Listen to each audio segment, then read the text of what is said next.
has he looked this week in practice, and what's the likelihood that he plays this week? Yeah, he's looked good. He's looks fresh, obviously. Moving around pretty good. So it's really just about get him. We just need to get him some more practices just to make sure he's ready to go. He's comfortable. We don't just throw him out there to the wolves. So I mean, I don't necessarily see him going this week. But he's good. He's doing good. Talked about it just early in the week, just setting the tone for the intensity of what this game means. How have you seen the guys respond this week, just knowing what's at stake? Yeah, look, I think honestly, I feel like it's like it was last week. It's been a good. There's a good energy about it. Guys are working. They're accountable. And so in some regards, it's like any other week, which is the way you want it. It should be that way. It's business as usual. Handle the details, understand the game plan. And so we've had 2 good practices here. We got to have a good one today for red zone. Josh Paschal had a pretty good game against Denver, and I know you guys are seeing a lot of growth with him. What would you like to see from him? Paschal? Yeah. Just before the end of the season from him. Look, Paschal is he's explosive. He's explosive. He does have versatility to play inside on third down, play outside, kind of the big end. He's strong. He's pretty headsy. But he is still a young, developing player too. And I think a little bit of what we saw is where, man, at the end of the year, you want to feel like he's really taken a step in some of the rush game. Just some of the one-on-ones. Getting to where he consistently wins when he's got a one-on-one there. And we saw a little bit at Denver, which is that's encouraging. And that would be that'd be the next step for him. But there again, I just go back. I don't want to give him an excuse, but I mean, really, last year was kind of he's learning on the run. He didn't get to go through camp, anything, and he comes out Dallas first game, and so we kind of go. So this is, in some regards, his first year. The Aleem McNeil injury was a big loss for you guys, but just what have your impressions been of the defensive line in the games that he's missed, particularly the last game? Just overall, the group. Yeah. First of all, I don't see Aleem playing this week. So, but I think those guys, it was a little bit what we thought it was going to need to be. We were going to need to kind of share the load there, and all of those guys were going to have to contribute. And like anything else, man, just you do your job. Handle your business, take care of your responsibility, and let the guy next to you do his. And that's the way we have to play. We have to play that way every week, but at some point, a guy's going to get a one-on-one. He's got to win that. So I feel like we're handling it, and our guys are doing a good job. Look, I think Bugs and Benito have had a good week of practice this week, and so I'm encouraged. Just made the quip that McNeil's not playing this week, obviously, but it is about 3 weeks removed from the injury, and he's got, I think, 2 more weeks on IR. The way you've talked, the way you've answered questions previously, it sounds like you're very optimistic about him being back. I don't know if you're trying to will that into existence, but where are you looking at it with the medical reports right now? Does it still look realistic that he'll be back with you guys end of the year or postseason, if that's the case? Yeah, I think the best I can tell you is, yeah, we are optimistic, and he is healing. He's making progress. There's nothing discouraging about it. I can't give you the timeline, but yes, I absolutely feel good about getting him back before this is all said and done. He's doing good. Very small sample size, but Goff has gone against Brian Flores' defenses a couple times, and numbers haven't been great.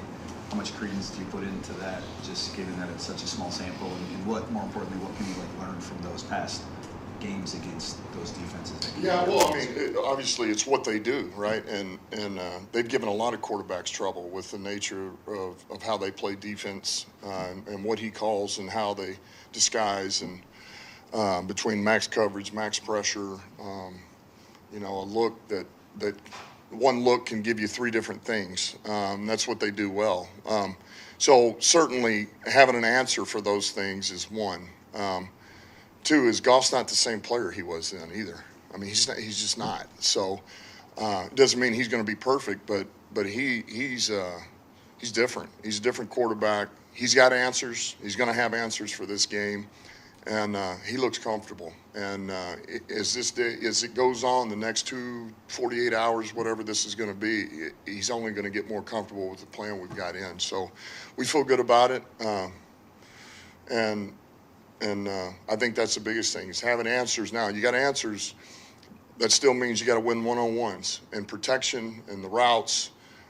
He's got to see it fast, and then he's got to pull the trigger with conviction. So an interesting comment from JARED GOFF earlier this week. He says he didn't feel like, this team is carrying the weight of the last 30 years of their shoulders on getting this division title.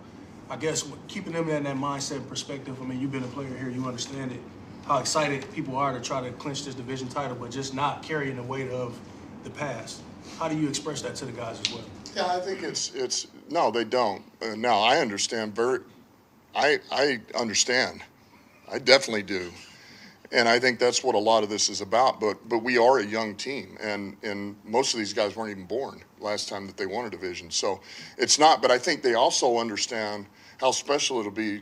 You're telling me we can be a division winner first time in 30 years for an organization. That's special. I don't care how you cut it. And so whatever perspective you take, it's still special. So I think that's the message. And they understand that. And look, we want this, but I would tell you, Minnesota wants this division too, and they're going to be ready to go. And so, we got our hands full, but I like where we're at. I wanted to ask you quickly about roster management. So often at the end of the seasons, teams are scrambling just to find bodies to fill the holes as the injuries pile up. It's kind of the opposite for you guys right now. You're using your exemptions to kind of work in Irvin or your kicking situation. You've got potentially McNeil, CJ coming back, maybe Houston. The math gets a little tough here at the end if the health continues the way that it has. So, how difficult are those future decisions that you guys are facing potentially? It's tough. It's real tough. This does go back to when camp is done and we talk about this vet squad, practice squad.